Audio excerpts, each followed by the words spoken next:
Next 8 question और लाए हूँ बच्चों में ना, इनको भी वन बाय वन डिस्कस करते हैं अपन। तो ये क्वाड्रेटिक इक्वेशन का सवाल आ गया इसमें ना। The equation this having roots alpha beta, इसके रूट अल्फा बीटा दिया हुए हैं। The roots of this quadratic equations are alpha beta, और ये जो क्वाड्रेटिक है इसके रूट दिए हुए हैं, एक सेकंड क्वाड्रेटिक और है, उसके रूट दे रखे हैं अल्फा गामा, और ये क्लियरली मेंशन किया है where alpha is not equal to 0। Then we have to form या find a quadratic equation having roots 3 alpha upon beta and 4 alpha upon gamma. तो मतलब हमें अल्फा बीटा गामा की value निकालनी पड़ेगी एक्चुअली ना। तो जो इन्फॉर्मेशन ये है कि बेसिकली अल्फा कॉमन रूट है ना, तो अल्फा इसको भी सेटिस्फाई कर रहा है, अल्फा उसको भी सेटिस्फाई कर रहा है। तो we can say that 14 alpha square minus 31 alpha and plus 3 delta is equal to 0।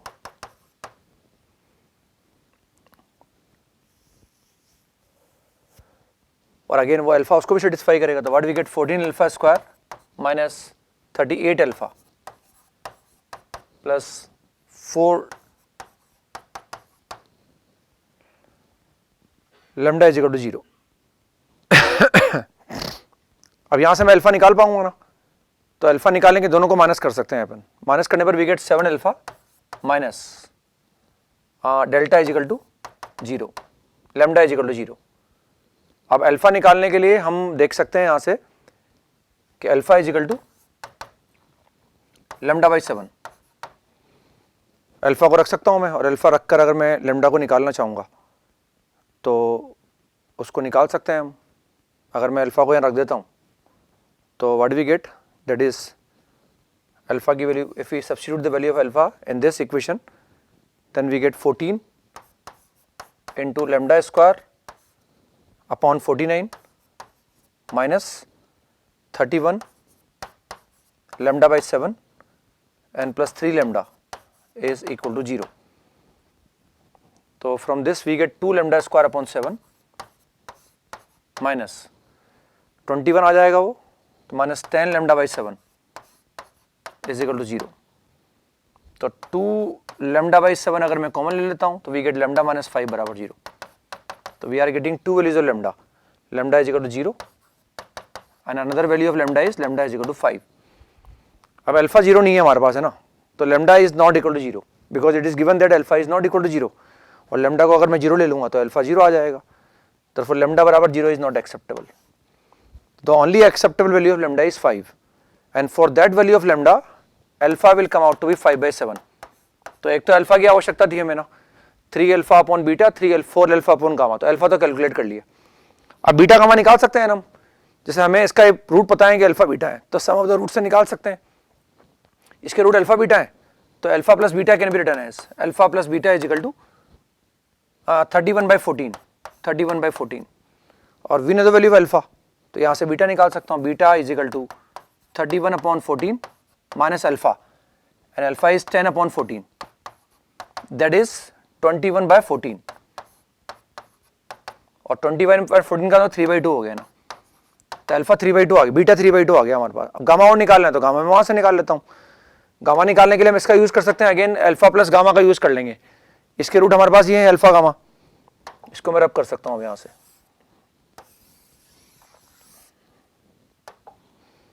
तो roots of this quadratic equation are alpha and gamma.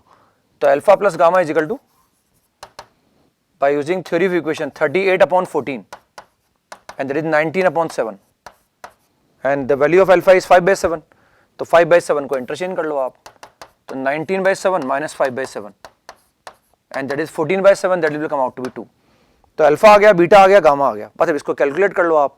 तो since 3 alpha upon beta is 3 alpha upon beta is equal to, तो 3 is 3 and what is alpha upon beta, alpha upon beta is alpha upon beta, 3 alpha upon beta निकालना है हमें, और alpha 5/7 हमारे पास है ना।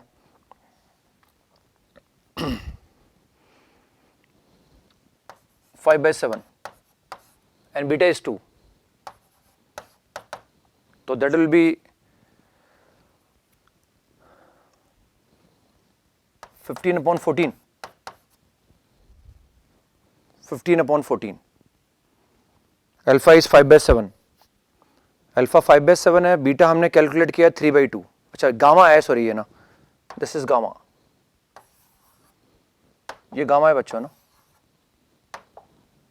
अल्फा प्लस गामा, तो गामा इज इक्वल टू 2 और हमें निकालना 3 अल्फा अपॉन बीटा, तो 3 अल्फा अपॉन बीटा निकाल सकते हैं यार हम, 3 तो 3 रहेगा एंड अल्फा अपॉन बीटा अगर मैं निकालना चाहूं तो दैट इज 5/7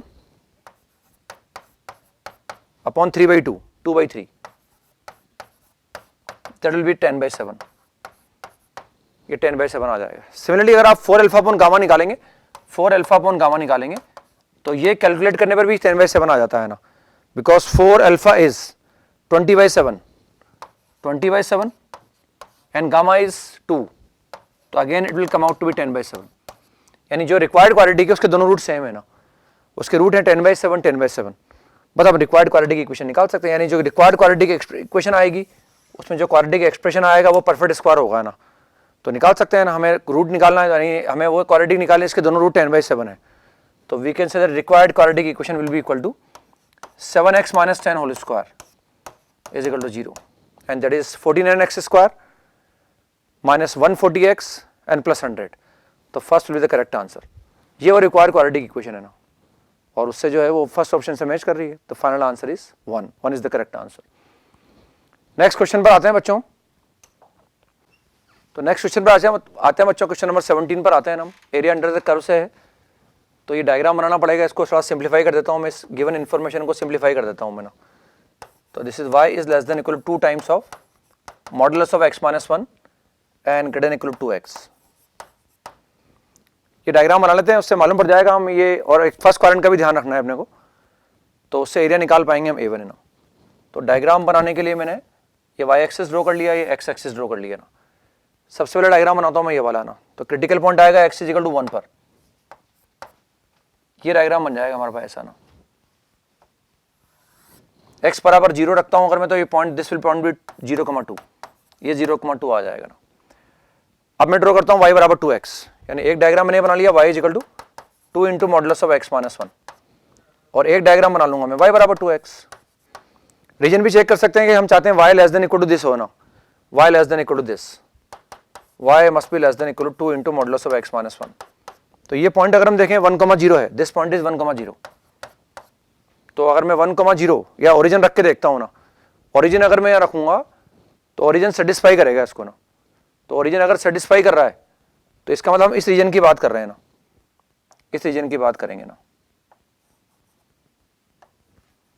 इस रीजन की बात कर रहे हैं। अब मैं y बराबर 2x को ड्रॉ करता हूं, तो और ये जो लाइन हमारे पास है इसका इक्वेशन लिख सकते हैं हम, क्योंकि क्रिटिकल पॉइंट के राइट में हम, तो ये 2x माइनस 2 आ जाएगा, और ये जो लाइन आएगी हमारे पास that is y is equal to minus का 2x प्लस 2। अब हम डायग्राम बनाते हैं y बराबर 2x का, तो y बराबर 2x को अगर मैं ड्रॉ करता हूं तो y बराबर 2x इसके पैरेलल आ जाएगा ना, दिस इज सिंपली y बराबर 2x, ये डायग्राम बनेगा y is equal to 2x का, y is equal to 2x। हम चाहते हैं कि हम ये ड्रॉ करें y is greater than equal to 2x, अगर तो नीचे वाला पोर्शन होगा या ऊपर वाला पोर्शन होगा, लेकिन अगर हम 1,0 को देखें तो 1,0 इसको सेटिस्फाई नहीं करेगा, यानी ये वाला नीचे वाला रीजन नहीं आएगा, ऊपर वाला रीजन आएगा इसका मतलब, और अगर ऊपर वाला रीजन आ रहा है तो इसका मतलब हम इस रीजन की बात करेंगे ना। अब जो A1 एरिया आ जाएगा इसका मतलब वो ये आ जाएगा, दिस इज A1, ये A1 एरिया आ जाएगा ना। इसके लिए मुझे इस पॉइंट को कैलकुलेट करना पड़ सकता है, इस पॉइंट को मुझे निकालना पड़ सकता है, इस पॉइंट को मैंने A मान लिया। A निकालने के लिए मैं एक तो y बराबर 2x को और एक इस लाइन को सोल्व कर लूंगा ना, तो अगर मैं A को कैलकुलेट करना चाहूं तो for calculating the value of A या point A, y is equal to minus 2x plus 2 and y बराबर 2x, तो we get x is equal to half, और x is equal to half के corresponding point कितना आ जाएगा, y1 आ जाएगा ना, तो हाफ कॉमा 1 आ गया है ना, this point is half comma 1, यानी इसका x तो हाफ आ गया और जो y कोऑर्डिनेट आ गया यानी वो 1 आ गया ना। तो मैं A1 तो निकाल सकता हूं, यहाँ आता हूँ A1 को कैलकुलेट कर लो, तो A1 will be equal to, triangle बन गया, हाफ बेस इंटू हाइट का कंसेप्ट लगा दो, तो हाफ बेस में मान सकता हूं ये बेस 2 हो जाएगा और हाइट आ जाएगी 1, हाइट आ जाएगी half, height will be half, तो base is 2 and the height is half, therefore the area of या A1 will come out to be half. अब A2 की बात करते हैं हम. A2 में क्या मिनिमम चाहिए हमें ना, यानी इनका मिनिमम देखना है हमें ना. तो मिनिमम देखने के लिए अगर मैं 0 से हाफ में देखूंगा तो हमारे पास जो है वो येलो वाला ग्राफ ऊपर है, रेड वाला नीचे है ना, तो ये हमारे पास रेड वाला आ जाएगा ना. मिनिमम की बात करनी है हमें, तो 0 से हाफ में मिनिमम ये देगा हमें, और हाफ से 1 में रेड वाला ऊपर निकल गया येलो वाला, तो ये मिनिमम ये दे देगा ना. और हमें देखना है एक्स एक्सिस, तो ये वाला एरिया चाहिए ना, ये A2 हो जाएगा, दिस विल बी A2. और इसको भी ट्राइंगल का यूज करके निकाल लूंगा. Therefore A2 is equal to half base into height. तो हाफ है, बेस कितना आ गया इसका 1 आ गया, and the height is 1, height is 1, again half. तो A1 and A2 both are half, therefore the ratio A1 upon A2 will come out to be 1. तो रेशियो जो इनका 1 आ जाएगा ना, this is the correct answer. ठीक है बच्चों, ऐसे निकाल सकते हैं इसको. नेक्स्ट क्वेश्चन पर आते हैं बच्चों. बायनॉमियल थ्योरम से है ना, ये कन्वेंशनल सवाल ऐसा आता है अक्सर ना, जेई मेन वगैरह जेई एडवांस में भी आते हैं इस तरह के सवाल. If the coefficients of the 3 consecutive terms in the expansion of this are in the ratio 2:5:8, then the middle term in the expansion of this. इसमें मिडिल टर्म निकाल के बताना है मुझे ना. तो मिडिल टर्म के लिए पहले सबसे पहले रोल आएगा हमारे पास n का, n चाहिए ना, और n निकालने के लिए ये जो एक्सपेंशन लिखा हुआ है 1 + 2x होल पावर n, इसके एक्सपेंशन का जनरल टर्म की अगर हम बात करते हैं तो general term is represented by tr+1 या can be represented by tr+1, and that is ncr into x and a⁻r. ये इसका जनरल टर्म हो गया ना. अब हमें बोल रखा है the coefficients of 3 consecutive terms. तो कंसेक्यूटिव में एक तो tr मान लिया मैंने, एक tr+1 को बोल सकता हूं और एक मैं tr+2 को बोल सकता हूं. अब इनके जो कोएफिशिएंट है उनका रेशियो दिया हुआ है हमें. तो अगर मैं tr का कोएफिशिएंट निकालूंगा तो आएगा ncr-1 into 2⁻r-1 is 2. tr+1 का मैं कोएफिशिएंट निकालूंगा तो दिख ही रहा है मुझे, ncr इंटू 2⁻r. और अगर मैं tr+2 का निकालूंगा, दिस इज tr+2, क्योंकि हम कंसेक्यूटिव टर्म्स की बात कर रहे हैं ना, तो tr+1 tr+2, तो उसमें कितना आ जाएगा ncr+1 इंटू 2⁻r+1 आ जाएगा. और इनका रेशियो गिवन है हमें 2:5:8, ये रेशियो दिया हुआ है ना. तो एक तो मैं दिस अपॉन दिस निकाल सकता हूं क्योंकि ये कन्वीनियंट रहेगा ना, बिकॉज ncr अपॉन ncr-1 निकालना हमारा आसान होता है ना, तो मैं इसका यूज कर लूंगा और इक्वेशंस बना लूंगा ना. तो मैं लिख सकता हूं ncr into 2⁻r upon ncr-1 and into 2⁻r-1. This is equal to 5/2. एक इक्वेशन में यहां से जनरेट कर लूंगा ना, और एक मैं वहां से निकाल लूंगा. तो देखो इसको लिख सकते हैं हम, क्योंकि ये रेशियो हम डायरेक्ट जानते हैं ना, इसलिए मैंने उसको ऊपर लिखा है, इसको नीचे लिखा है ना. And this is n minus r plus 1 upon r, और ऊपर 2⁻r है, नीचे 2⁻r-1 है, तो ये 2 आ जाएगा ऊपर न्यूमरेटर में, एंड दैट इज 5/2. ये 5/2 आ जाएगा. बस अब यहां से इसको कैलकुलेट कर लो आप, इक्वेशन निकाल सकते हैं यहां से हम.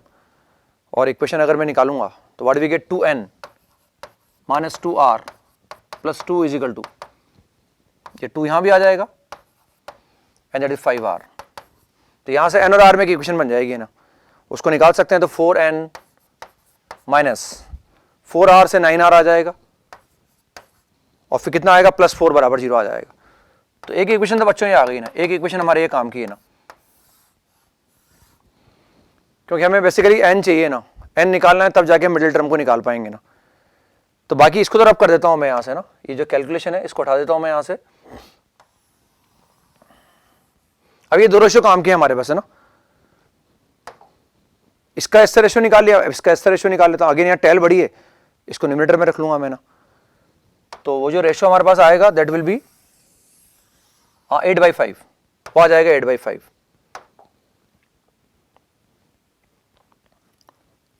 तो ncr+1 into 2⁻r+1 upon ncr into 2⁻r is equal to 8/5. बस एक इक्वेशन में यहां से और निकाल लूंगा ना. तो अगेन यहाँ फॉर्मूला लगाऊंगा तो ये रेशियो हम डायरेक्ट लिख सकते हैं ना, n तो n ही है, यहाँ पर r बोलेंगे हम r+1 को ना, और अगेन 2 पर आ जाएगा न्यूमरेटर में ना. तो बेसिकली ये जो आएगा 2⁻1 आ जाएगा, और इस 2⁻1 से मैं 8 को कैंसिल कर देता हूँ तो 4 आ जाएगा, 4/5 आ जाएगा. मतलब इस रेशियो को मुझे लिखना है. तो n minus r plus 1 upon r and that is equal to 4/5। बस यहां से मैं एक इक्वेशन और बना लूंगा, है ना। बाकी सब मैं रब कर देता हूं उस इक्वेशन के अलावा, है ना। बाकी इन सबको मैं रब कर देता हूं।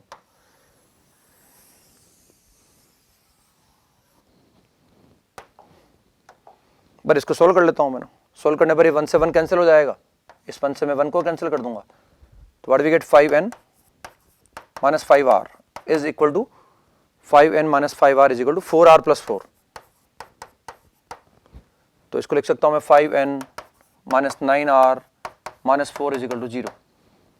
बस अब दोनों को मैं सब्ट्रैक्ट कर देता हूं ना। जिसको मैंने मान लिया इक्वेशन नंबर 1 है और ये मैंने कैलकुलेट कर लिया कि इक्वेशन नंबर 2 है। दोनों को सब्ट्रैक्ट कर दो आप। माइनस 9r दोनों में सेम है, तो सेकंड में से फर्स्ट को माइनस कर दिया। तो what we get n is equal to 8। बस n चाहिए हमें ना, r से कोई मतलब है नहीं अपने को। और अगर n आ गया तो हमें इंडेक्स मिल गया, इंडेक्स ऑफ द बाइनोमियल मिल गया। और हम जानते हैं 1 + 2x होल पावर 8 के अंदर मुझे इसका मिडिल टर्म निकालना है। तो टर्म आएंगी 9, तो मिडिल टर्म हो जाएगा 5th, और 5th टर्म मुझे निकालना है बस, है ना। तो 5th टर्म निकालने के लिए आ जाएगा 8c4 into 2x whole power 4। This will be the middle term in the expansion of this 8c4 into 2x whole power 4. तो correct answer is first will be the correct answer. Question number 19 पर आते हैं। Again PNC से related सवाल है, probability का सवाल है, and the question is from probability. If there are 15 players in a football team and 15 T-shirts are made with their name written on it, if each player randomly picks up a t-shirt one by one, then the probability that at least 13 players pick the right t-shirt। थोड़ा सा हो सकता है डीअरेंजमेंट का use करना पड़े इसमें। हमने प्लेयर 15 है, 15 टी-शर्ट्स हमारे पास है, हर प्लेयर 1 by 1 एक टी-शर्ट को पिक कर रहा है ना। तो प्रोबेबिलिटी इस बात की निकालनी है कि 15 में से एटलीस्ट 13 प्लेयर ने अपनी राइट टी-शर्ट को पिक किया हो ना। तो केसेस बनाने पड़ेंगे।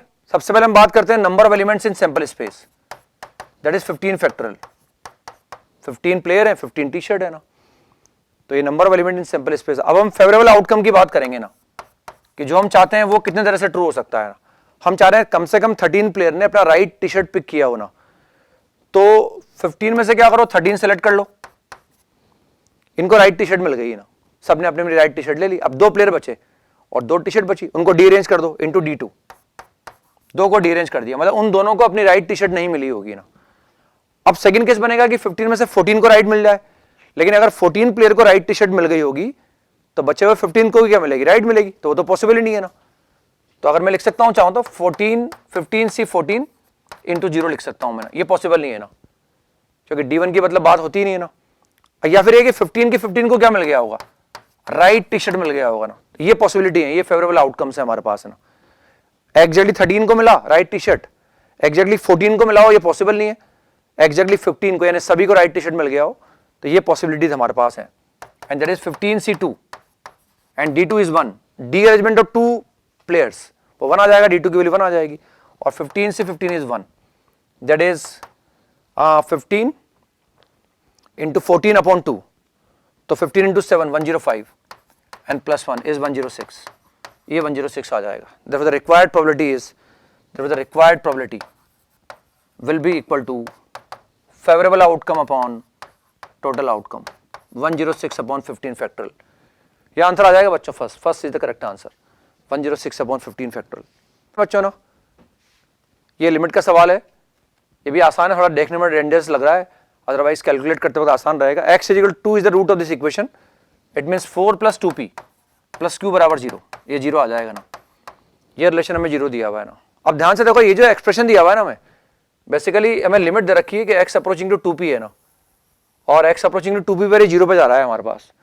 तो कहीं ना कहीं ऐसा लग रहा है कि कुछ इस तरह की लिमिट का इस्तेमाल करेंगे, 1 - cos theta upon theta square. और अगर लिमिट थीटा अप्रोचिंग टू 0 हमारे पास हो तो that will come out to be half. हम जानते हैं एक तरह से स्टैंडर्ड लिमिट की तरह यूज करते हैं इसको ना। स्टैंडर्ड लिमिट होती नहीं है, लेकिन हम इसको याद रख लेते हैं इसको, और इसका यूज करते रहते हैं ना, काफी सवाल भी करते हैं ना।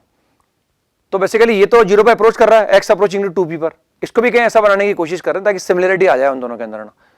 तो ये जो एक्सप्रेशन लिखा हुआ है x² minus 4p into x plus q², और ध्यान से देखो ये जो लिखा हुआ है q² प्लस 4q प्लस 16, इसको लिख सकता हूं मैं q + 4 होल स्क्वायर।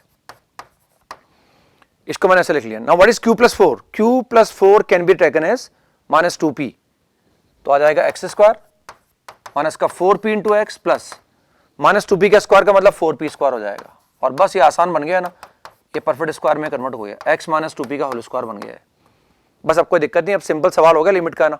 अब बेसिकली हमें ये कैलकुलेट करना है, देखा जाए तो हमें कैलकुलेट बस ये करना है limit x approaching to 2p, calculate करना है limit x approaching to 2p 1 minus cos of x minus 2p whole square upon x minus 2p whole square, ये हमें कैलकुलेट करना है ना।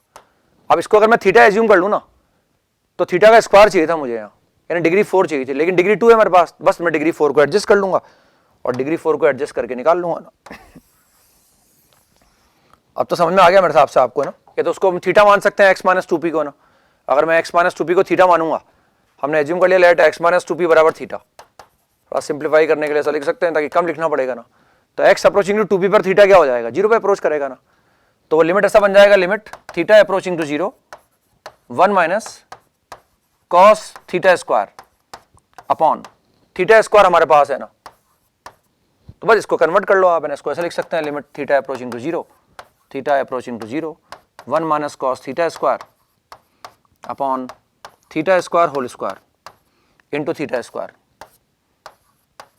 तो लिमिट लगाने पर ये यहाँ लगाऊंगा तो हाफ आ जाएगा, वो 0 आ जाएगा, तो answer will come out to be 0। तो 0 इज द करेक्ट आंसर। आते हैं बच्चों रीजनिंग से है ना, मैथमेटिकल रीजनिंग का सवाल है। इट इज गिवन दैट ये कंपाउंड स्टेटमेंट है ना, इफ पी देन क्योंकि फॉर्म में लिखा हुआ है this implies this is a fallacy then the truth value of p q r are given by, पता लगाना है पी क्यू आर की ट्रुथ वैल्यू क्या होगी अगर ये स्टेटमेंट फॉलिसी है तो, है ना। तो ध्यान से देखें, ये पूरा मैंने एक कंपोनेंट मान लिया इस कंपाउंड स्टेटमेंट का, और दूसरा कंपोनेंट मैंने ये मान लिया ना।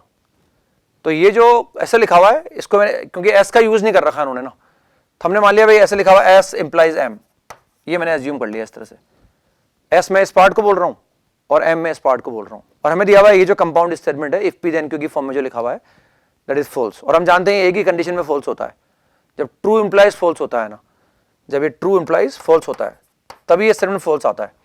इसका मतलब ये कंफर्म है कि एम फॉल्स होगा ना, M must be false, M must be false, M false होना जरूरी है ना, एम मस्ट बी फॉल्स। और अगर एम फॉल्स है तो ये कंपोनेंट फॉल्स है इसका मतलब, और अगर ये फॉल है तो ये और लगा हुआ है बीच में ना, दोनों फॉल्स होंगे इसका मतलब है ना। तो इसका फॉल्स होने के लिए ये कंफर्म हो गया क्यू ट्रू हो गया एंड आर भी क्या हो गया, आर फॉल्स हो गया ना, आर फॉल्स। तो क्यू तो ट्रू आ गया और आर फॉल्स आ गया ना, तो क्यू ट्रू है और आर फॉल्स है। वैसे के लिए ऐसा एक ही ऑप्शन में, ये ऑप्शन सब हम बनाते हैं, बच्चे जो बोलते हैं ना पता नहीं यहाँ हो सकता है क्यू जो ट्रू आ रहा है वो दो ऑप्शन में ट्रू आ रहा हो, तो हम पी भी पूरा निकाल सकते हैं एप्रोप्रिएट चाहें तो, और लकीली अगर यही ऑप्शन होंगे तो फिर दिक्कत नहीं आएगी ना, फिर तो हमें थर्ड वाला टिक करना है ना। तो क्यू डिसाइड कर लिया, आर डिसाइड कर लिया, अब फोर्स आने के लिए ये क्या होना चाहिए, ट्रू आना चाहिए ना। तो इसको ट्रू लाने के लिए ध्यान से देखो आप, ये एंड वाला है हमारे पास, तो इसमें क्यू अगर ट्रू है ना तो ये क्या आना चाहिए, पी लग रहा है यहां से कि पी यहां से भी ये पूरा ट्रू आना चाहिए, तो ये और लगा हुआ है हमारे पास। तो आर अगर फॉल्स है तो इसको ट्रू लाने के लिए भाई इनमें से कोई एक ट्रू आना चाहिए, तो पी को ट्रू ही होना पड़ेगा, क्योंकि अगर पी फॉल्स हो गया ना तो ये फॉल्स हो जाएगा, और आर भी फॉल्स है तो ये फॉल्स हो जाएगा पूरा, और पी के फॉल्स होने पर ये भी फॉल्स हो जाएगा, तो फॉल्स और फॉल्स फॉल्स आ जाएगा ना। जबकि हम चाहते हैं कि एस ट्रू आए, तो उसके लिए जरूरी है कि इसको ट्रू लाने के लिए ये जरूरी है कि P must be equal to true, P must be true, तो पी जो स्टेटमेंट वो ट्रू होना चाहिए, तो पी का ट्रूथ वैल्यू ट्रू आना चाहिए, क्यू का ट्रू आना चाहिए, और आर का आ जाना चाहिए फॉल्स। तो this is the correct answer, this will be the correct answer. बच्चों स्ट्रेट लाइन से रिलेटेड है, in an equilateral triangle ABC point A lies on the line y minus 2x बराबर 2। तो डायग्राम बना लिया हमने, एक ट्राइंगल का डायग्राम बना लिया, ट्राइंगल इक्विलेटरल है और जो ए पॉइंट है वो इस वर्टेक्स पे लाई कर रहा है ना, इस लाइन पे लाई कर रहा है। तो हमने आसान करने के लिए क्या करा, x को 2x को मान लो आप, कुछ अल्फा मान लो आप, x को अगर मैं अल्फा मान लूंगा तो y कितना आ जाएगा बच्चों, 2 अल्फा प्लस 2 आ जाएगा ना।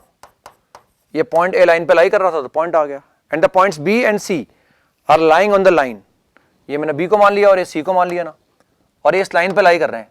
The equation of this line is x plus y बराबर 0। Points B and C are symmetric with respect to origin. Symmetric with respect to origin का मतलब ये है कि भाई उनका जो मिड पॉइंट है वो ओरिजिन आ जाएगा ना। तो एक तो हम देख सकते हैं कि पॉइंट सी यहां लाई कर रहा है ना, तो अगर मैंने एक्स को बीटा मान लिया तो वाई कितना आ जाएगा, माइनस बीटा आ जाएगा ना। अब इनका मिड पॉइंट ओरिजिन आ जाना चाहिए ना, तो इसका मतलब ये आएगा माइनस बीटा कोमा बीटा। और अगर वो ओरिजिन के अबाउट सिमेट्रिक है तो मिड पॉइंट हमारे पास ओरिजिन हो गया। और अगर ट्राइंगल इक्विलेटरल है तो अगर मैं यहां से ड्रॉ करूंगा एक एल्टीट्यूड तो ओरिजिन पे आगे मीट करेगा ना। This point is 0,0, this point is 0,0। अब हम देख सकते हैं कि जो AM है इस मिड पॉइंट को मैं M मान सकता हूं, तो ये एल्टीट्यूड AM और ये लाइन आपस में परपेंडिकुलर है, तो हम देख सकते हैं कि इसे AM का स्लोप निकाल सकते हैं ना। तो slope of AM is equal to 1, slope of AM will come out to be 1। तो यहां से अल्फा निकल जाएगा, देखो आप, क्योंकि AM इसके परपेंडिकुलर है, इसका स्लोप -1 है, उसका स्लोप 1 आ जाएगा। और अगर मैं इसका स्लोप निकालूंगा तो आ जाएगा 2 alpha plus 2 upon alpha, and therefore the value of alpha is equal to -2। तो उससे पॉइंट A निकल जाएगा बच्चों, साफ साफ है। तो पॉइंट A को लिख सकता हूं मैं -2, -2। बस अब AM की लेंथ निकाल लो आप। अगर मैं डिस्टेंस थोड़ा लगाता हूं A और M के बीच में, अगर मैं डिस्टेंस थोड़ा लगाता हूं तो this length will come out to be, the length of this altitude will come out to be 2√2। Square root of 4 + 4 square root 8 आ जाएगा। और हम जानते हैं ट्राइंगल अगर इक्विलेटरल है तो मुझे एक साइड लेंथ निकालना है बस इसका। This angle will be 60 degree, तो मैं BM को निकाल सकता हूं ना। तो since tan 60 is equal to perpendicular upon base, यहां से यूज करके निकाल सकते हैं ना। तो tan 60 is equal to perpendicular is 2√2 and the base is BM। Therefore the side length को अगर मैं स्मॉल a मान लूँ है ना, तो that will be equal to 4√2 upon 3, 4√2 upon √3। मतलब यहाँ से हम ट्राइंगल का एरिया निकाल सकते हैं ना। तो आ जाएगा 4, क्योंकि वो तो आधा आएगा ना, BM तो हाफ आएगा, डबल कर दूंगा BM का, तो 4√2 अपॉन √3 आ जाएगा ना। मतलब यहाँ से ट्राइंगल का एरिया निकाल सकते हैं। तो area of this equilateral triangle is the required area is equal to √3/4 and side square, and the side square is 16 into 2 upon 3. तो area will come out to be 16 upon √3. That will be 16 upon √3. That will be 16 upon √3/4. √3/4 और √3/4 होगा तो 8/√3. The area will come out to be 8/√3. तो this area will be 8/√3. ये भी straight line से है। A ray along y is equal to x upon √3 is incident on a surface x plus y is equal to 1. तो एक कोई light रे है हमारे पास और ये इससे स्ट्राइक कर रहा है ना, x + y - 1 is equal to 0। Diagram, rough diagram बना रहा हूं मैं ऐसा ना। ये इंसिडेंट रे हो गई हमारे पास। इसका जो इक्वेशन है हमारे पास that is y is equal to x upon √3। किसी ए पॉइंट ऑफ इंसिडेंस को मैंने A मान लिया, यहां से फिर रे रिफ्लेक्ट भी हो रही है ना, ये रिफ्लेक्टेड रे आ गई हमारे पास है ना। तो करना क्या है हमें, the point of intersection of the reflected ray with the x axis, ये रिफ्लेक्टेड रे मुझे निकालनी है ना। तो सबसे पहले तो ए पॉइंट निकाल लो। ए निकालने के लिए मैं इस लाइन को और जो मिरर है इसको सोल्व कर लूंगा ना। तो सोल्व कर सकते हैं मेरे हिसाब से, y की जगह मैं x/√3 रख दूंगा और y की जगह x/√3 रख के उसको मैं कैलकुलेट कर लूंगा। तो अगर मैं a निकालना चाहूं तो x + x/√3 और इज इक्वल टू 1। तो यहां से आएगा x इज इक्वल टू √3 और इंटू √3 + 1।